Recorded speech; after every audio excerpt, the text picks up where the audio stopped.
Buenas tardes, hermanos, Dios les bendiga.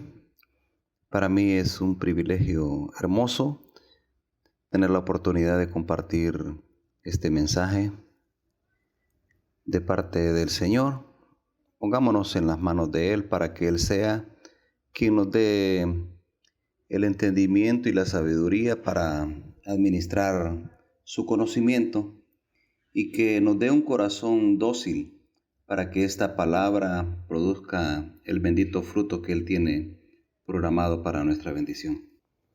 Hoy vamos a hablar sobre la salvación y el pecado. Este es un tema crucial para nuestra vida espiritual y es de que nuestra fe debe de ser consolidada con cimientos firmes y no hay ni la menor duda de que hablar de el pecado es un tema que cotidianamente nos involucra. También el tema de la salvación es lo que da la respuesta de nuestro Señor para solventar esa condición en la cual el hombre se ve continuamente expuesto. Y para abordar el tema, mis hermanos, vamos a referirnos desde la misma creación para que nos demos cuenta de que esto viene desde el principio de la creación, como el hombre fue expuesto con esto.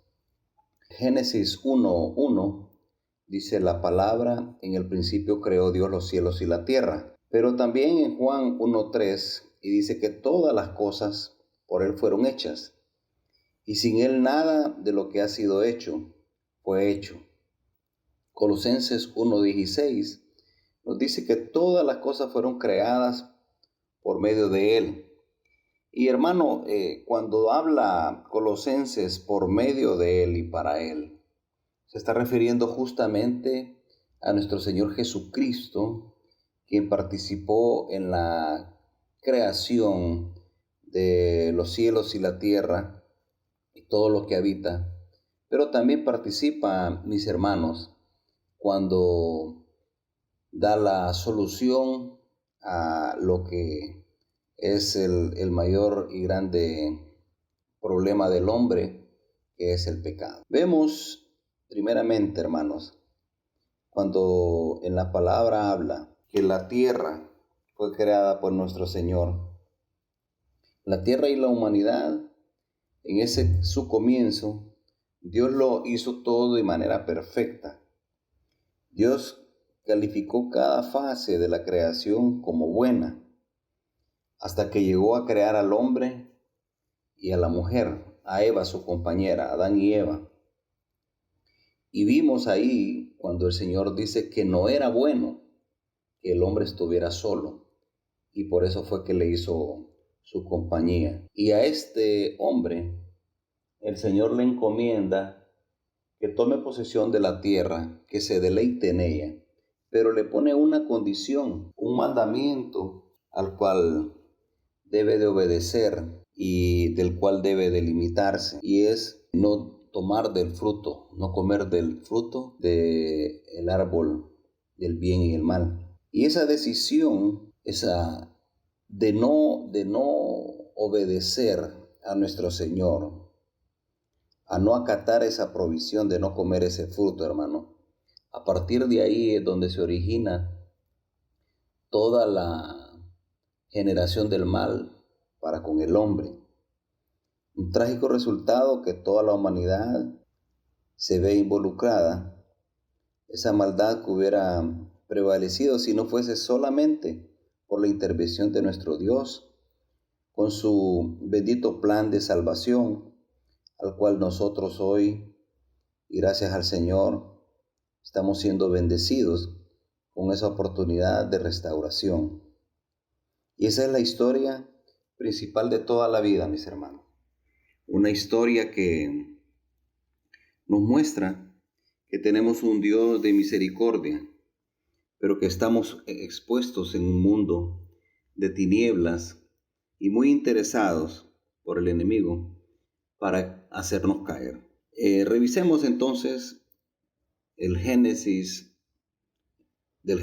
capítulo 1, algunos versículos puntuales que nos habla de cómo nuestro Dios hace todas las cosas buenas, las cosas para bien y para que nos ayuden para bien a nosotros. El versículo 1 que leímos dice que en el principio creó Dios los cielos y la tierra. Veamos en el 12, que produjo pues la tierra hierba verde, hierba que da semilla según su naturaleza, y árbol que da fruto, cuya semilla está en él según su género. Y vio Dios que era bueno. Ahí comienza, hermano, a mostrar la bendita palabra, cómo era la creación en el principio. En el versículo 18 nos dice que, y para señorear en el día y en la noche, y para separar la luz de las tinieblas, y vio Dios que era bueno. ¿De qué está hablando aquí? De la expansión de los cielos para alumbrar sobre la tierra. Y vio Dios que era bueno. En el versículo 21, y creó Dios los grandes monstruos marinos, y todo ser viviente que se mueve, que las aguas produjeron según su género, y toda ave alada según su especie, y vio Dios que era bueno. En el 25, y dijo Dios, animales de la tierra según su género, y ganado según su género, y todo animal que se arrastra según la tierra según su especie, y vio Dios que era bueno. Entonces, hermanos, hizo Dios animales, y todo era bueno, absolutamente todo. Esa es la característica de la creación de nuestro Dios, que todo era bueno. Y en toda esa creación perfecta,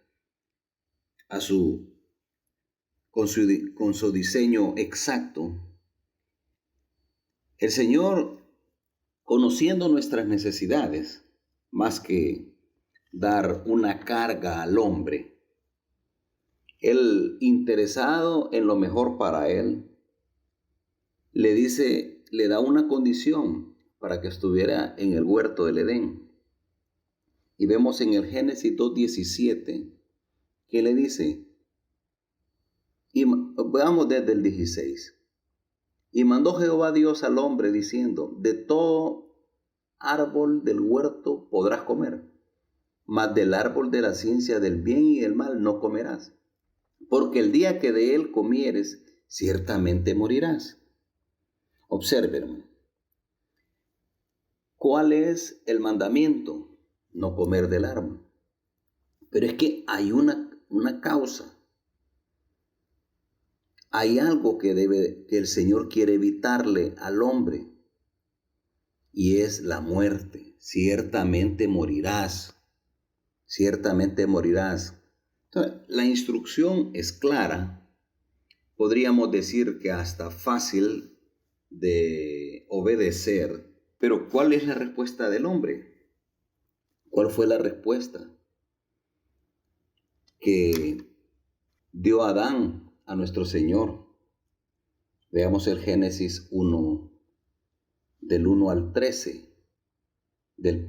Génesis 3, del 1 al 13. Bien, no vamos a leer todo el pasaje, pero sí vamos a ver que en el Génesis 1 al 13 describe cómo la serpiente era astuta más que todas las cosas y cómo seduce a Eva, y ya usted conoce el resto de la historia. Pero quiero que vea cómo Adán responde y lo vemos en el 6 y el 7. Y vio la mujer que era bueno para comer y que era agradable a los ojos y árbol codiciable para alcanzar la sabiduría. Y tomó de su fruto y comió, y dio también a su marido, el cual comió así como ella. Entonces fueron abiertos los ojos de ambos, y conocieron que estaban desnudos. Entonces cosieron hojas de higuera y se hicieron delantales. Vieron que estaban desnudos y se hicieron hojas y de hojas se hicieron delantales para cubrirse. Observamos aquí entonces, mis hermanos, mis amados hermanos, que la respuesta del hombre al mandamiento de nuestro Dios, un único mandamiento, fue desobedecer.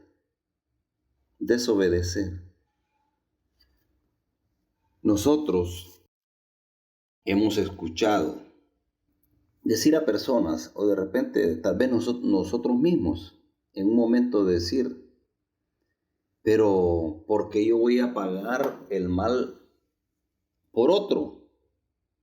¿Qué culpa tengo yo que Adán y Eva hayan pecado al Señor? ¿Por qué va a venir una herencia de pecado? Y ahí entonces yo lo retaría a que se hiciera esta pregunta. ¿Cómo usted, con su vida, cómo está conduciendo su vida, cómo cree usted que hubiera respondido si usted hubiese tomado el papel de Adán o el papel de Eva en el huerto? ¿Hubiera obedecido o hubiese desobedecido? Yo me evalúo y veo que lo más seguro es que hubiera desobedecido, porque con mi conducta, hoy conociendo la palabra, conociendo a nuestro Señor, a su misericordia, le fallamos al Señor continuamente. ¿Qué me haría pensar que le hubiese dicho no a la serpiente? Entonces vemos, hermanos, que somos muy susceptibles a fallarle a nuestro Señor, a caer en pecado. Y vemos en Romanos 5 que dice la Escritura que el pecado entró al mundo por un hombre. Lo vamos a buscar, Romanos 5, para leerlo tal cual está escrito.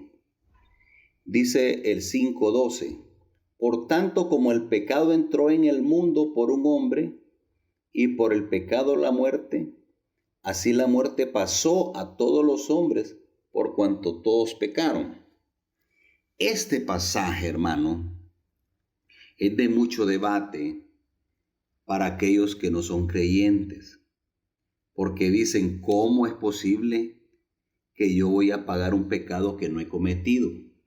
¿Por qué he de heredar ese pecado? Y niegan rotundamente esa condición. Pero ¿cuál es el hombre que debate con nuestro Dios sobre el asunto?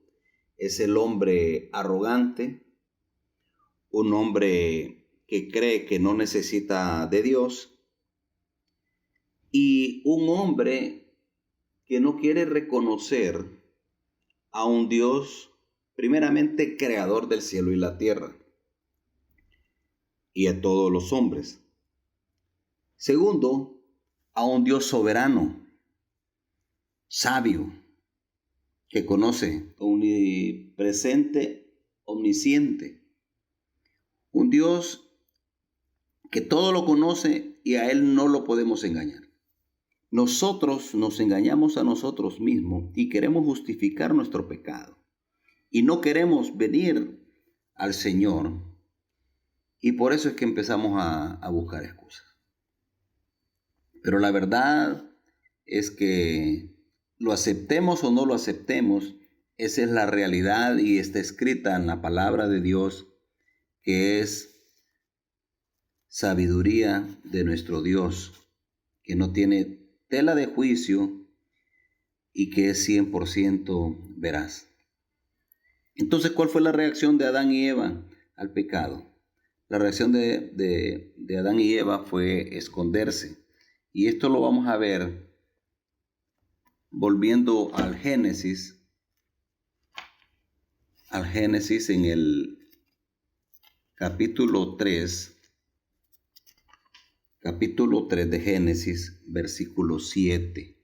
Entonces fueron abiertos los ojos de ambos y conocieron que estaban desnudos. Entonces cosieron hojas de higuera y se hicieron delantales. Y veamos el 10. Y él respondió, oí tu voz. ¿A quién le respondió? A nuestro Dios. Oí tu voz en el huerto y tuve miedo porque estaba desnudo y me escondí. La reacción entonces de Adán y Eva fue primeramente reconocerse en pecado, segundo, esconderse de Dios. ¿Cuál es la respuesta hoy en día del hombre para con Dios? Es seguirse escondiendo, no querer aproximarse a nuestro Dios para ser limpiado. Algunas veces para continuar en esa vida pecaminosa y otras veces por vergüenza. Pero Dios en el versículo 8 nos muestra cuál es su reacción para con el hombre en pecado. Leamos del 8 al 9. Y oyeron la voz de Dios que paseaba en el huerto al aire del día, y el hombre y su mujer se escondieron de la presencia de Jehová Dios entre los árboles del huerto. Mas Jehová Dios llamó al hombre y le dijo: ¿Dónde estás tú? ¿Dónde estás tú? Vemos que Dios busca al hombre, aquel hombre que se esconde, que pretende esconderse de Dios, de cual nadie se puede esconder jamás ni podrá escapar. Hasta este punto, hermano, y si hiciésemos un resumen intermedio, podemos ver que la condición de la humanidad desde el principio hasta hoy sigue siendo similar. La humanidad se cubre, se esconde de Dios, pero Dios, en su infinito amor, sigue buscando a la humanidad para que el hombre se vuelva de sus malos caminos y venga a su luz admirable. Vemos entonces que el hombre, en su condición de pecado, es alguien queriendo huir. Pero muchas veces el gran problema no solamente está en el pecado, sino que está en el querer desconocer el significado del pecado. Y hoy vamos a hablar también del resultado del pecado. Y el pecado no es algo liviano para el Señor, y esto es lo que nosotros debemos de entender. El problema es que este mundo nos tiene tan contaminados que nuestra mente está entenebrecida, nuestros corazones están endurecidos y no vemos la realidad del pecado. El pecado de desobediencia a Dios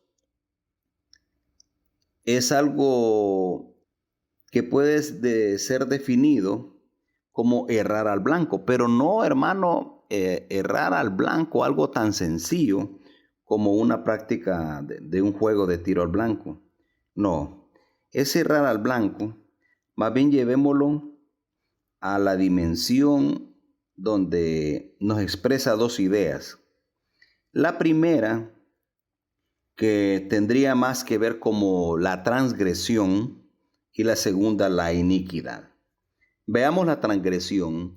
La transgresión, viéndola desde un punto como que nos han trazado una línea y donde nuestro Señor, creador de los cielos y la tierra, nos dice: de aquí no pases. ¿Y por qué nos pone esas líneas? Bueno, simple y sencillamente, así como vimos en el caso de el árbol de la vida, también el Señor nos da un lineamiento para que nosotros no pasemos de ahí porque no nos conviene. El Señor nos tira y nos dice: no transgreda esta línea, porque más allá de esto, usted está en pecado. Puede rondar los límites para los cuales le son permitidos y a usted no le conviene. Tendrá perjuicios, tendrá consecuencias, por lo cual usted no debe de pasar de esa línea. Pero también, hermano, está el concepto de la iniquidad. Y este concepto de la iniquidad habla de el resultado más problemático, ya más destructivo del pecado. Ya esto es torcer o pervertir la naturaleza interior. Esto es gravemente serio porque la Biblia dice que la naturaleza de Dios es santa. Entonces, cuando nosotros pecamos y en esta dimensión de la iniquidad, Le estamos diciendo a Dios, yo sé que tú no quieras que yo transgreda esto, yo sé, yo reconozco, yo sé, pero yo quiero hacerlo, porque es mi voluntad y yo voy a hacer mi voluntad. Yo sé que tú eres santo y tú quieres que yo sea santo, pero yo continúo porque ese es mi deseo, hacer mi deseo, mi voluntad. Vemos que esa actitud es la actitud más complicada y esta es la que nos lleva a mancharnos y a limitar las relaciones con nuestro Señor. Efesios 2.1 nos dice que Él os dio vida a nosotros cuando estábamos muertos en nuestros delitos y pecados. Nos dio vida. ¿Por qué nos dio vida? Porque estamos en una condición de muerte. Entonces, no entender que el hombre sin el Señor está en condición de muerte es ser necio. Es no entender que esa condición de muerte nos lleva a una condenación eterna, que lo vamos a ver más adelante. Nuestro pecado es muy serio para Dios en esta connotación de la iniquidad, y vamos a ver Levítico 11:44. Levítico 11:44 nos dice el pasaje, Levítico 11:44, porque yo soy Jehová vuestro Dios. Vosotros por tanto os santificaréis y seréis santos, porque yo soy santo. Así que no contaminéis vuestras personas con ningún animal que se arrastre sobre la tierra. Bien, este es un tipo de prohibición muy particular, pero veámoslo de manera general. Hablemoslo, no os contaminéis con un pecado. Generalicemos, no os contaminéis con un pecado. Entonces dice el Señor, sed santos porque yo soy santo. Así que no os contaminéis con el pecado. El pecado, hermano, contamina. Y nosotros necesitamos, Dios quiere que tengamos una relación con Él. Y por eso en el mismo Isaías 59:2, nos dice, pero vuestras iniquidades han hecho división entre vosotros y vuestro Dios, y vuestros pecados han hecho ocultar de vosotros su rostro para no oír. Vemos por qué el hombre se esconde de Dios. El hombre se esconde de Dios cuando está en pecado porque no quiere oír que su pecado le sea señalado, porque su conciencia le está continuamente señalando ese pecado, porque sabe en su interior, en su naturaleza, hay una condición que nos señala que la paga del pecado es muerte. Y esa condición, ese señalamiento, queremos huir de la realidad y nos queremos engañar a nosotros mismos. Pero Dios nos dice claramente aquí en Isaías 59:2. Vuestras iniquidades han hecho división entre vosotros y vuestro Dios. Mire, necios somos de querer levantar divisiones entre nosotros y nuestro Dios. Nosotros los necesitados. Dios, por su infinito amor, queriendo tener una relación con nosotros, y nosotros necios levantando una división, una pared que limita esa relación. Entonces nuestro pecado puede ocultar, hermanos, el rostro del Señor. Nosotros no debemos de permitirnos estar en esa condición. En la condición de la humanidad está descrito entonces en Romanos 3:23. Por cuantos todos pecaron, están destituidos de la gloria de Dios. Romanos 3:23, por cuanto todos pecaron, están destituidos de la gloria de Dios. Y dice el 24, siendo justificados gratuitamente por su gracia mediante la redención que es en Cristo Jesús. Entonces vemos que ya el Señor nos señala a todos los hombres como pecadores. Y el pecador está destituido de la gloria de Dios. Pero si somos y tenemos la oportunidad de ser justificados gratuitamente por la gracia mediante la redención en Cristo Jesús. Entonces, mis hermanos, ¿qué nos interesa? ¿Seguir en nuestros deleites, en nuestros delitos, en esas barreras, o volvernos a nuestro Señor a través de Cristo Jesús? La paga del pecado es muerte, mas la dádiva de Dios es vida eterna en Cristo Jesús, Señor nuestro. 6:23 de Romanos.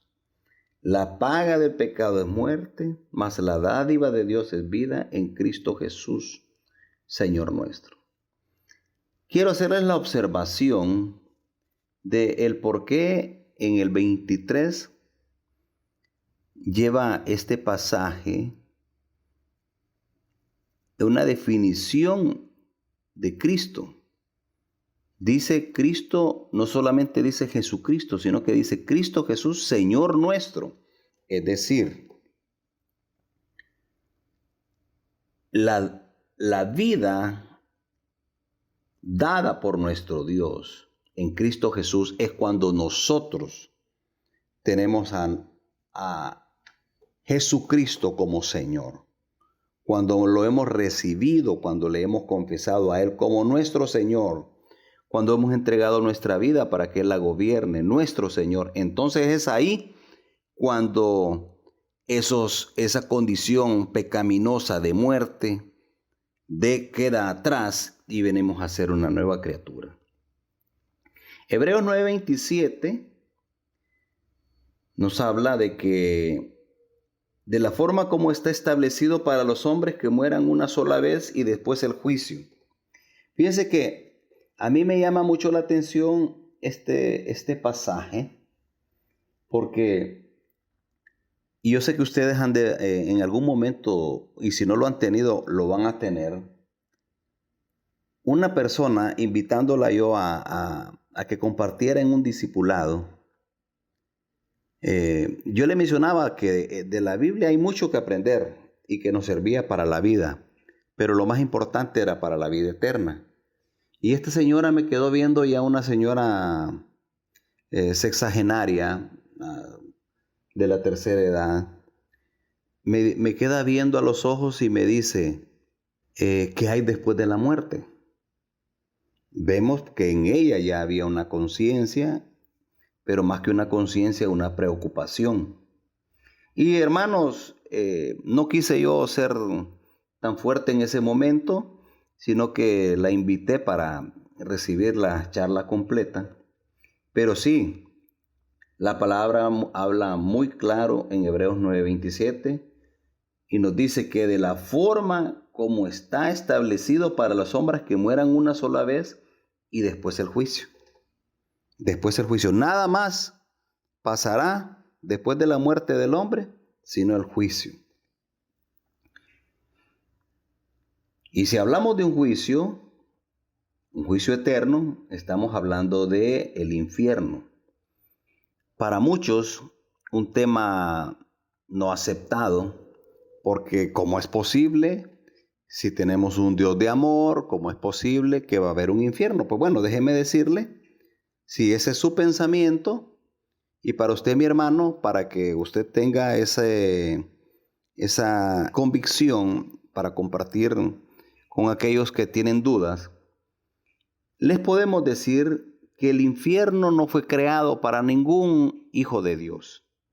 El infierno fue creado para Satanás y aquellos que no van a ver otro lugar, no quieren ir al cielo, por lo tanto, solo van a haber dos lugares, o el cielo o el infierno.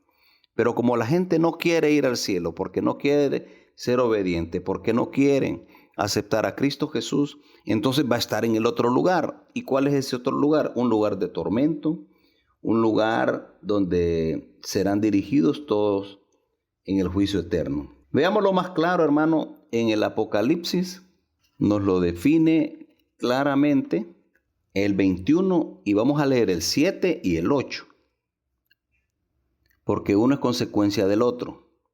Veamos, Apocalipsis 21, 7 nos dice: el que venciere heredará todas las cosas, y yo seré su Dios, y él será mi hijo. Ahí estamos hablando, hermano, de un tiempo de vida eterna, de gozo, de alegría en la presencia del Señor.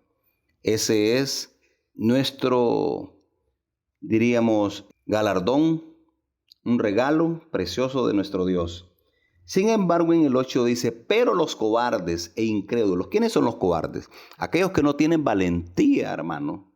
Aquellos que no tienen valentía de dejar esa vieja vida, una vida desagradable, una vida de desobediencia a nuestro Dios. Esos son los cobardes, no tienen esa valentía.